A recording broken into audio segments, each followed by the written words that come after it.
increases. It just gets more confusing as our knowledge increases. And that is what a quark is. It's a piece of a proton. And they also make up other things, including a neutron. Talked about the heart of Jesus every freaking meeting. All about how we, as young cancer survivors, were sitting right in Christ's very sacred heart or whatever. So here's how it went in God's heart. The 6 or 7 or 10 of us walked/wheeled in, grazed at a decrepit selection of cookies and lemonade, sat down in the circle of trust, and listened to Patrick recount for the 1000th time his depressingly miserable life story. Well, quarks are joined together in 2 different ways. Baryons and mesons, but most instantly decay. If a particle has 3 quarks, then it's a baryon. If there's 1 quark and an anti-quark, then it is a meson. These tiny bits of matter are part of almost everything, and there is no unified theory to make it less confusing. But the fact that we've identified that they exist at all is so freaking remarkable that I just sit in awe. Oh, up, down, straight, jump, top, bottom. If you don't know what a quark is, it don't matter, you still got them. And gold leptons and bosons, unless something's amiss, they make up everything that we can see and that we know exists. Up, down, strange, jump, top, bottom. If you don't know what a quark is, it don't matter, you still got them. And gold leptons and bosons, unless something's amiss, they make up everything that we can see and that we know exists. They make up everything that we can see and that we know exists. They make up everything that we can see and that we know exists. They make up everything that we can see and that we know exists. They make up everything that we can see and that we know exists. They make up everything that we can see and that we know exists.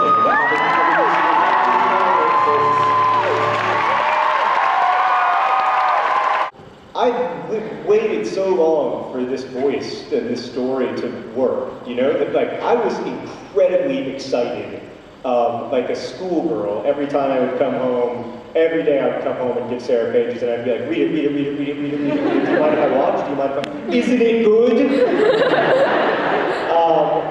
And she would read it and she'd be like, it's very sad. And I'd be like, not really though, right? I mean, it's pretty funny. Really sad. I think it's quite funny. And I still do. I think I must have an exceptionally high tolerance for fun, or low tolerance for funny, maybe.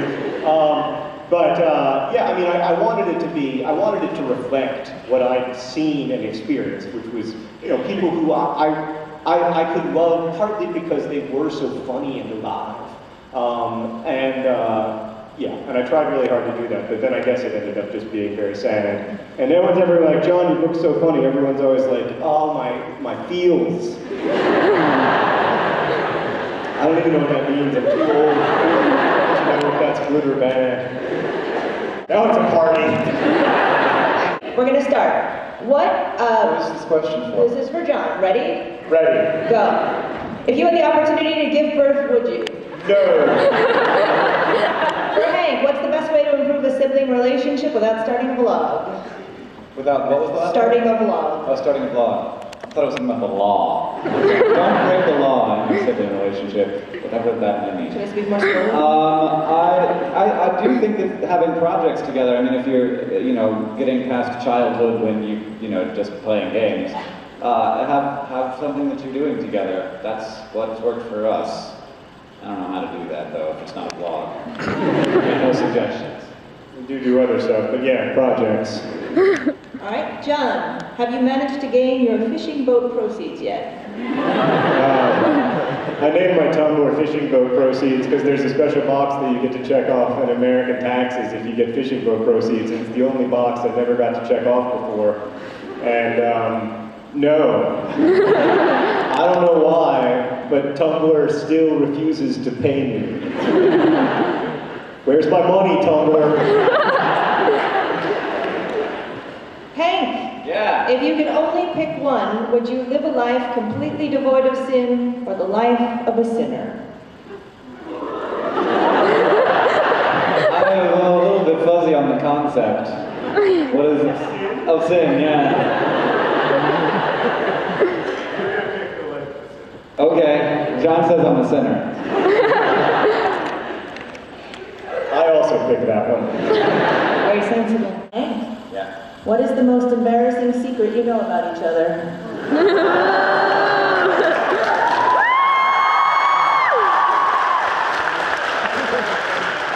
We have time. We don't have very many secrets anymore, to be honest. Seriously though, I can't think of anything. At some point, I definitely told Nerdfighteria that you called me right after you first had sex. Why does this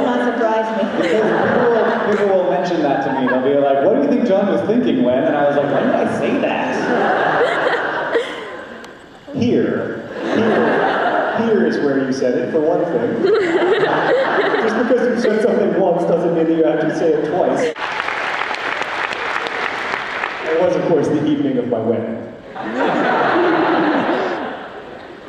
It's your turn. How do you know when you're in love? Is it when Hank calls you after sex?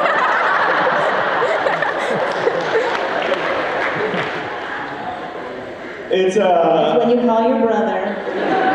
Well, there are all these things that in our culture we treat as events, like marriage is one, virginity is actually a good example of another. Like, you know, you can do A, B, C, D, E, F, G through X and still be a virgin, but Y and Z, no longer a virgin. Lots of things that we treat as events that are actually processes. Also, like when we talk about like being born again or whatever, these things are almost never events. They are almost always processes.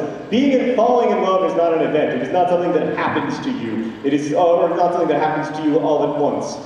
It is something that like occurs over a long period of time, like your hair going gray. So, and then you look and you're like, oh, I have gray hair, or oh, I guess I'm in love.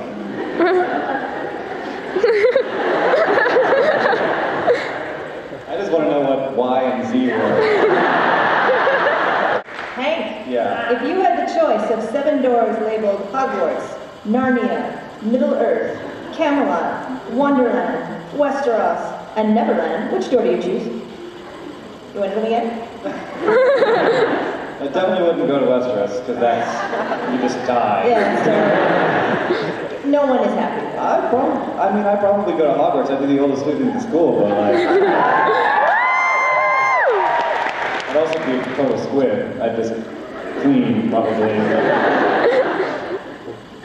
That guy who goes back to college, you know?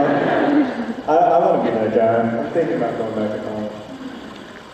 John, what is your favorite childhood memory with Hank? I don't really have any. I guess like fishing. We used to go like fishing and stuff, or like finding tortoises. We grew up in like weird Florida, weird part of Florida, so like it's mostly running around chasing tortoises. If being a nerd is what you wanna do, here's what I think Hank Green would sing to you. If you're a nerd, jump up and down, put something on your head and run around. Do your happy dance and act a fool and show the world why YouTube rules. Become a nerd fighter and join a crew. It's friends for lime and not for the lose. We're all made of awesome DFEBA and we fight against world suck every day. I want to know a thing or two about what you like to do. Perhaps you like reading, or maybe watching Doctor Who. No need to go far to find a nerdy situation. Just come visit us at our Nerdy Nation. Here we have... So I'm walking home now after seeing John and Hank at the Cadogan Hall, and I honestly can say that I've never experienced anything quite like it in my life, and it was one of the best experiences of my life. And